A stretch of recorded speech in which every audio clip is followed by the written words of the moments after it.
বুকে ব্যাকুল দহন জ্বালা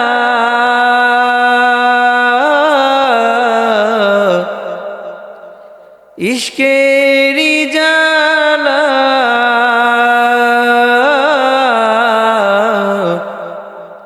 মাশূক খুঁজে কাঁদি আমি হয়ে নিরুপায়।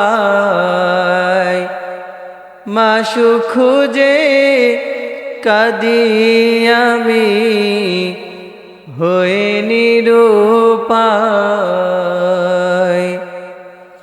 মাশূকের প্রেম যার অন্তরের মধ্যে প্রবেশ করছে, মাশূকের ভালোবাসা যে বান্দা পেয়ে গেছে, সেই বুঝে মাশূকের প্রেমের কি আনন্দ।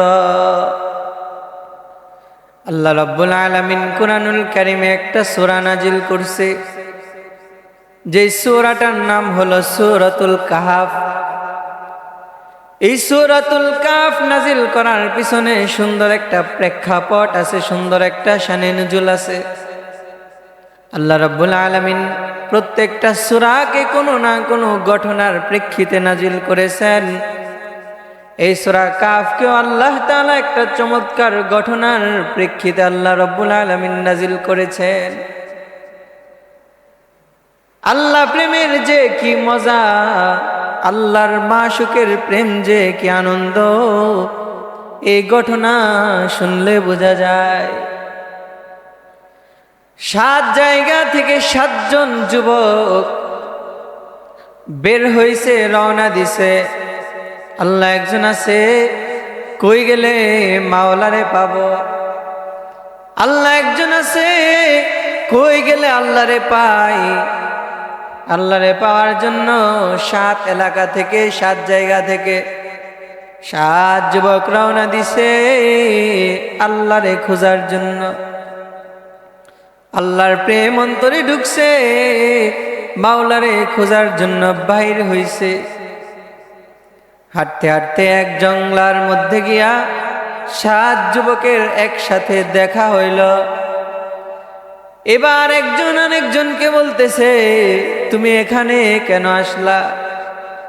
এক যুবক আরেক যুবককে বলে, কেন আসছি? মাওলারে খোঁজার জন্য।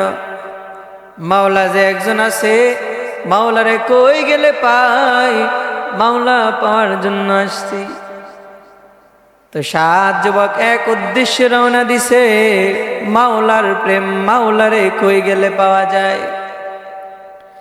পিছন পিছন থেকে এক কুকুর, নিকৃষ্ট প্রাণী কুকুর, এই 7 যুবককে দেখা কুকুরও মনে মনে ভাবতেছে, আমিও তো একটা নিকৃষ্ট প্রাণী, আমারও তো একজন মাওলা আছে, মাওলারে আমিও খোঁজা তালাশ করি, কই গেলে মাওলারে পাই। এই কুকুরও 7 জন যুবকের সাথে রওনা দিছে, পিছন পিছন যাইতেছে। এমন সময় আল্লাহ রাব্বুল আলামিন এই ঘটনা দেখা, আল্লাহর প্রেম দেখা, আল্লাহ রাব্বুল আলামিন কুরআনুল কারীমে সূরা কাহফ নাজিল করে দিছে। সুবহানাল্লাহ। এই সূরা কাহফ এমন দামি এক সূরা, রাসূলুল্লাহ সাল্লাল্লাহু আলাইহি ওয়াসাল্লাম বলেন, এই সূরাতুল কাহফের প্রথম 10টা আয়াত, প্রথম 10টা আয়াত যার অন্তরের মধ্যে থাকবে, ওই মানুষটারে আল্লাহ রাব্বুল আলামিন দাজ্জালের ফিতনা থেকে বাঁচায়া দিবে। এই সূরা কাহফের এমন দাম, যে ব্যক্তি এই সূরা কাহফটাকে প্রতিদিন প্রত্যেক জুম্মা বারে সূর্য ডোবার আগে আগে তিলাওয়াত করে, আল্লাহ রাব্বুল আলামিন ওই বান্দারে দাজ্জালের ফিতনা ফাসাদ থেকে বাঁচায়া দেয়। সুবহানাল্লাহ। এত দামি এক সূরা আল্লাহ তাআলা নাজিল করে দিছে, শুধুই মাওলা প্রেমের কাহিনী, মাওলাই দেখা খুশি হইয়া আল্লাহ রাব্বুল আলামিন নাজিল করে দিছে। সুবহানাল্লাহ। এজন্যই মাওলার প্রেম কই গেলে পাওয়া যায়, মাওলারে কোথায় গেলে পাওয়া যায়? আমওয়ালার কাছে আম পাওয়া যায়, জামওয়ালার কাছে জাম পাওয়া যায়, দুধওয়ালার কাছে দুধ পাওয়া যায়, দুনিয়াওয়ালার কাছে দুনিয়া পাওয়া যায়। আর আল্লাহওয়ালার কাছে গেলে আল্লাহরে পাওয়া যায়। आशिकू से क्या मजा है, माशिकू से पूछियो, शेखे गुल में क्या मजा है, बुलबुलू से पूछियो। प्रियार काछे जिज्ञेस करियो प्रेमिकेर की आनंद, और फुलेर डाले डाले चला पाखी के जिज्ञेस करियो, फुलेर डाले डाले चलार की आनंद। जे जे घाटेर मानुष तारे तार काছে গেলে সেই ঘাটের খবর পাওয়া যায়। প্রিয়ার কাছে গেলে প্রেমিকের খবর পাওয়া যায়, আর পাখিকে জিজ্ঞেস করলে ফুলের ডালে ডালে চলার আনন্দ বোঝা যায়। আল্লাহওয়ালার কাছে গেলেও আল্লাহরে পাওয়ার, আল্লাহর প্রেম পাওয়া যায়। এজন্যই ছোটবেলায় আমাদের মুরব্বীরা আমাদেরকে বলতো, গল্প শোনাইতো, লাইলি মজনুর প্রেম। লাইলির বাড়ির এক কুকুর ছিল, যে কুকুর একদিন মজনুর বাড়ির উঠান দিয়া যাইতেছে, তো কুকুরের পায়ের ছাপ উঠোনের মধ্যে পড়ে আছে। মজনু ঘর থেকে বাহির হয়েছে, দেখে উঠোনের মধ্যে লাইলির বাড়ির কুকুরের পায়ের ছাপ। তো লাইলির বাড়ির কুকুরের পায়ের ছাপ দেখা মজনু লাইলির বাড়ির কুকুরের পায়ের ছাপার মধ্যে চুমু খাইতেছে। তো লোকজন জিজ্ঞেস করলো, কিরে মজনু, তুই কুকুরের পায়ের মধ্যে পায়ের ছাপার মধ্যে কেন চুমা খাইতেছ? মজনু ডাক দিয়া বলে, আমি লাইলিরে ভালোবাসি, এজন্য লাইলির বাড়ির কুকুরটারেও আমার কাছে ভালো লাগে। লাইলিরে আমি ভালোবাসি, এজন্য লাইলির বাড়ির কুকুরের পায়ের ছাপাটারও আমার কাছে ভালো লাগে। এজন্য আমি লাইলির বাড়ির কুকুরের পায়ের ছাপার মধ্যে চুমা খাইতেছি। ঠিক তেমনি ভাবে যারা আল্লাহরে ভালোবাসে তার কাছে নামাজটা বড় মজা লাগে। যে আল্লাহরে ভালোবাসে তার কাছে সিজদাটা বড়ই মজা লাগে। সে যখন সিজদা দেয়, সে সিজদা দেওয়ার সময় সে দেখে সে আল্লাহর কুদরতি কদমের মধ্যে লুটায়া পড়েছে। এজন্যই কোন ইমানদার পাক্কা মুমিন আল্লাহর প্রেমওয়ালা মাশউকের প্রেম যার অন্তরে আছে তার কাছে সিজদাটা ভালো লাগে, তার কাছে জিকিরটা খুবই ভালো লাগে। আর মাশউকের প্রেম না থাকলে নামাজ ভালো লাগে না, সিজদা ভালো লাগে না, নামাজের কথা বললেও তার কাছে মজা লাগে না।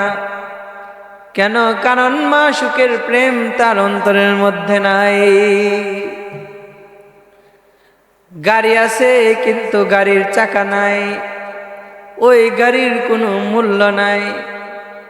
মানুষ আছে, দেহ আছে, কিন্তু দেহের মধ্যে রূহটা নাই, ওই দেহের কোনো মূল্য নাই। ঠিক তেমনি ভাবে ঈমান আছে কিন্তু আমল নাই, ওই ঈমানওয়ালারও মূল্য আমার আল্লাহর কাছে নাই। ঈমান আছে, জিকির নাই, ওই ঈমানওয়ালার মূল্য আমার আল্লাহর কাছে নাই। ওয়ামা মিন দাব্বাতিন ফিল আরদি ইল্লা আলাল্লাহি রিজকুহা, জমিনে এমন কোনো প্রাণী নাই যেই প্রাণীর রিজিকের দায়িত্ব আমার আল্লাহ রব্বুল আলামিন নেয় নাই। আল্লাহ তাআলা বলেন, জমিনের প্রত্যেকটা প্রাণীর রিজিকের দায়িত্ব আমি আল্লাহ রাব্বুল আলামিন আমার জিম্মায় রেখেছি। তুমি যদি 10টা চাকরিও করো, তোমার রিজিকে যা আছে তাই আসবে। তুমি যদি একটা চাকরিও করো, তোমার রিজিকের মধ্যে আল্লাহ রাব্বুল আলামিন যা রাখছে তাই আসবে। আরে এক আয়াতের মধ্যে আল্লাহ তাআলা বলেন, ওয়াফিস সামাই রিজকুকুম ওয়া মা তুআদুন। আল্লাহ রাব্বুল আলামিন বলেন, রিজিক আসমানে রাখা আছে, রিজিক আসমানের মধ্যে রাখা।